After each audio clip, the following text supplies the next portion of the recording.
hello खम्बाखिराइज की खबर आपनालोকৰ नुকুৰ आছিলে যোৱাকালি 8 December birthday তো এয়া মই বজাৰত গৈছিলোঁ তাৰে পৰা একেবাৰে কেকটো লৈ আহিলোঁ মই আৰু যোৱা নহব হেতু কাৰণে মই কৰিলোঁ সব বজাৰখিনি আৰু আহি কিনে অলপমান সজালো ৰুমৰ ভিতৰতে কৰিছোঁ কাৰণ বহুত ঠাণ্ডা পৰিছে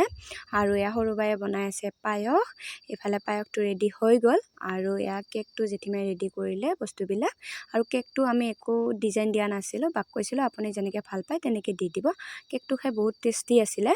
আৰু তাৰ পিছতে আমাৰ হিৰো ৰেডি হৈ গল আৰু বা তাৰ পিছতে এনেকৈ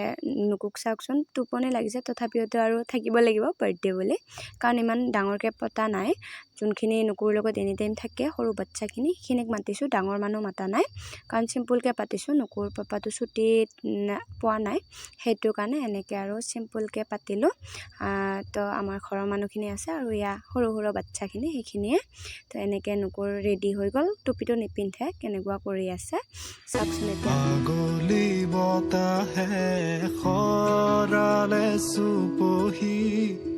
কাজলি জপাদু চকুৰ পতাত ধেমালি চলেৰে কৰে নুতি পচি নিচুকনি গিজুৰি যায় শয়নত দুটি নয়ন মধুৰ দুগামতে আউজিলে হিৰদ ভাগেনে চিকুনে আৰু এয়া পাপাও অলপমান খুৱাই দিলে পাপাও আহিছিলে আৰু ভাইটো আৰু থাকিবই তেনেকুৱা খুৱাই দিলে পাপাও চাই আছে কেকটোৰ ফালে কেতিয়া খাব পাৰিম তো এয়া নুকু ফাৰ্ষ্টতে খোৱা নাছিলে আৰু তাৰপিছত খাই আছে আৰু এয়া